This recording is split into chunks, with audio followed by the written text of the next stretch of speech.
A solid order block trading strategy is often the missing piece for most traders that use smart money concepts. And this is because they don't understand the important criteria that actually creates a high probability order block. But in this video, we've explained and simplified everything that you need to know, so you never have to struggle with order blocks again. And to do this, we've broken down the perfect order block trading strategy into 6 simple steps.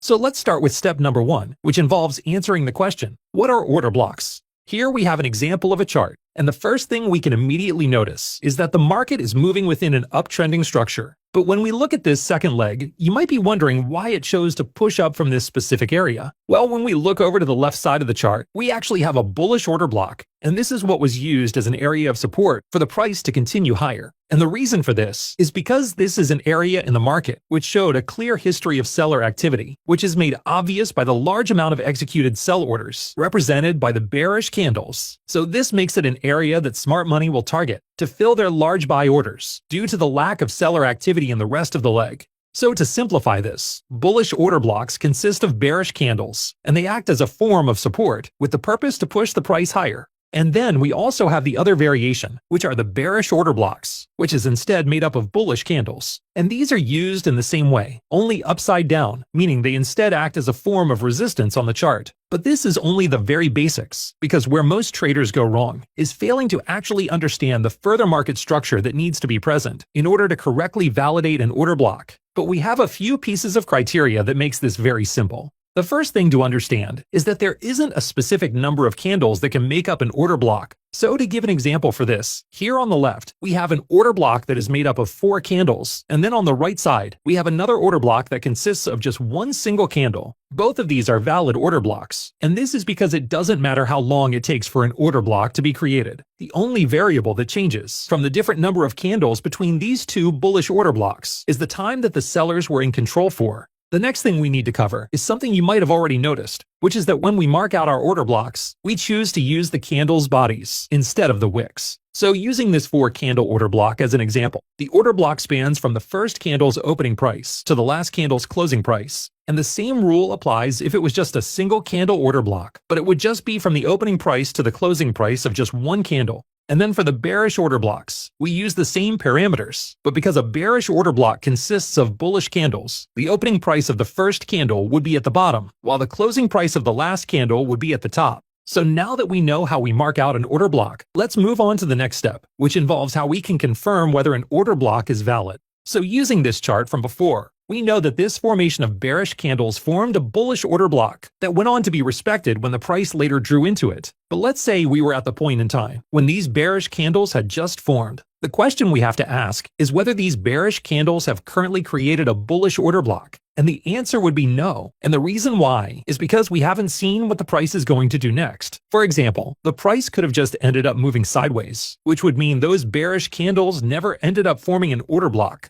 This is because in terms of the criteria needed for these candles to become a bullish order block, we need to see an impulsive bullish move that pushes through the highest top wick of the bearish candles, which in this case is the first candle. And it's only after we see this break of structure that we can confirm that these bearish candles have created a valid bullish order block. So to give another example for this, here we have 4 bearish candles that have the potential to become a bullish order block, but this time, the highest top wick is found in the 3rd candle. So this would mean in order to confirm this as a valid bullish order block, it would have to break through the high of the 3rd bearish candle. And then as for bearish order blocks, we are looking for the same break of structure, but it's instead upside down, meaning we are looking to see a break of the lowest bottom wick found in these bullish candles in order to confirm the bearish order block is valid. So now with this knowledge, let's break down where we would find the next order block within the rest of this chart structure. So we first have this bullish impulsive move, which was then followed by 2 bearish candles. And these 2 bearish candles had the potential to become another bullish order block. But as we can see, the following bullish move failed to push up and break the high before the price then fell back down, which means that the candles never managed to create a bullish order block. But when we look at the next bearish candle, we can see that this single candle actually did create an order block because the high of the candle was clearly broken during the bullish move that followed. Now you may be wondering why we don't include these other two bearish candles within the order block's parameters. And the reason is because of the presence of these two bullish candles that created a gap within the bearish momentum. So this means the final piece of criteria that we need to know when defining an order block is that if the order block involves multiple candles, they have to be in sequence, with no opposing colored candles in between. So now that we know how to correctly identify and validate an order block, the next thing we need to learn is how we find the highest probability order block setups, starting with our next step, which involves overlapping order blocks with fair value gaps. So we know that in order for this order block to be valid, we need to see a break of structure through the high of these bearish candles. But when it comes to determining whether this is a high probability order block, the first detail is actually found within the bullish move that created the break of structure. This is because during this impulsive move, we are wanting to see the formation of a bullish fair value gap, and the reason for this is because it shows dominance in the buying power, which is important if we are intending to use it as a support later on. But the criteria that we are interested in here is the placement of where the fair value gap is created. This is because we want to see it form within the range of the order block, as this would mean we would now have two overlapping PD arrays, creating a strong bullish confluence within this highlighted area. And then here we have another example of a bullish order block, which also happened to create a fair value gap in the following bullish move. But the difference here is that the fair value gap was created after the price had already moved out of the range of the order block, which means in this case, we wouldn't consider this a high probability order block because it's lacking the confluence with the fair value gap, which means only one of these PD arrays can be targeted instead of the combination of the two together.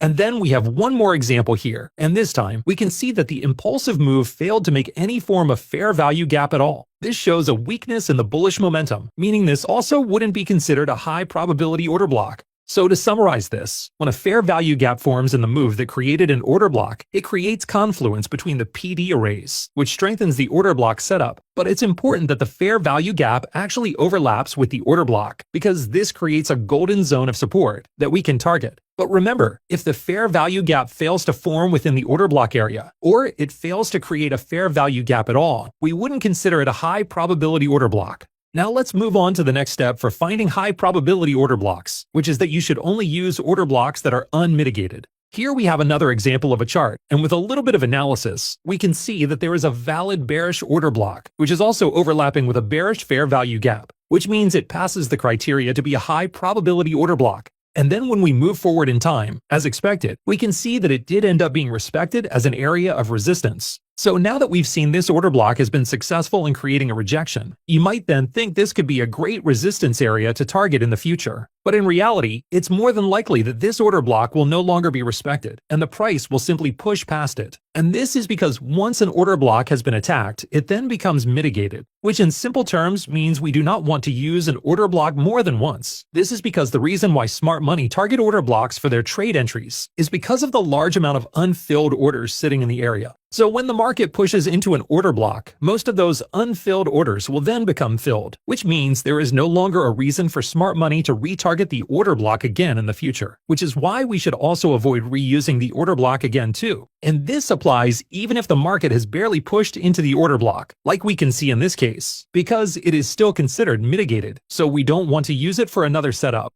And then another small tip worth mentioning here is that when we draw out the range of an order block, the 50% mid-level of the order block is an important level to pay attention to. This is because in terms of a bearish order block like this one here, the area below the 50% mid-level is typically the most concentrated point of rejection, because this is where we would find the most orders being placed. But this doesn't mean the order block will fail if the price were to dip into the upper half. The lower half is just considered a stronger area, especially if the fair value gap is also positioned in this part of the range. And then for the context of bullish order blocks, this would obviously be the other way round, meaning the stronger half of the order block would be the upper half. But it's important to emphasize that this doesn't mean the other half of an order block isn't relevant. It's just a helpful tip to be aware of when planning your setups. So now moving on to the next step, we have another crucial piece of criteria for finding high probability order blocks, which is how we should only use order blocks that were created from a previous PD array. Here we have a new chart, and the first thing we should immediately notice is that the market has created a liquidity sweep from this previous swing high. And we can confirm this sweep with this change of character that was created during the bearish pullback that followed.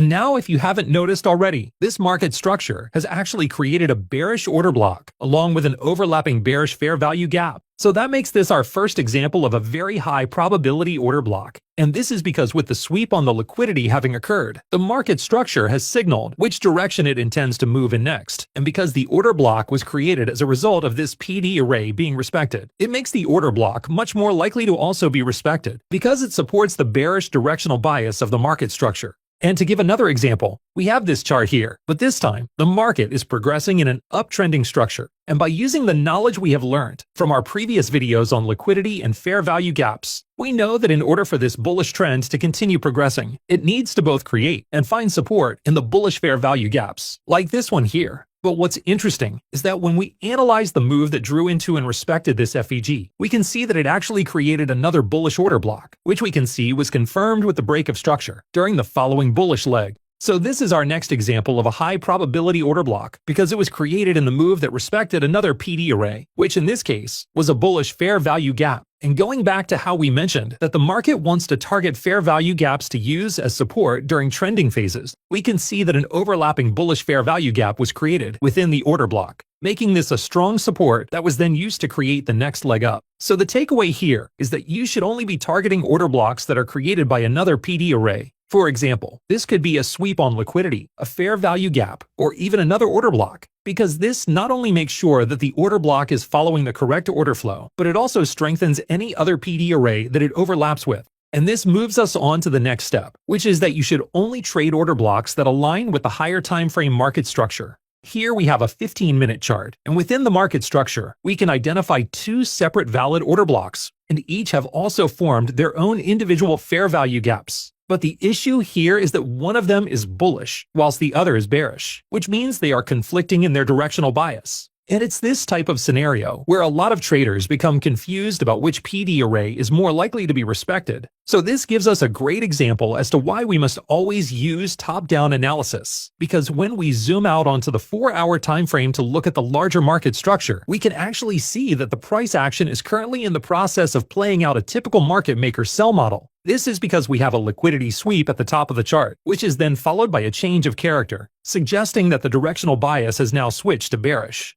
So now looking at this chart with both time frames side by side, the price action we are seeing on the 15-minute time frame is represented by the last candle that formed on the 4-hour time frame. And with some further analysis, we can see that this 4-hour candle actually rejected off of a 4-hour bearish fair value gap that was created within the 4-hour order block. So in terms of which of the two 15-minute order blocks is more likely to be respected, the answer would be the bearish order block because it formed during the move that respected the 4-hour bearish fair value gap, which means it aligns with the larger time frame market structure. And when we move forward in time, this is exactly what we see. The price draws into the bearish order block before then creating a strong move down, which completely ignores the bullish order block. If you found this video helpful, please leave a like and then comment what trading concept you'd like to see us cover next.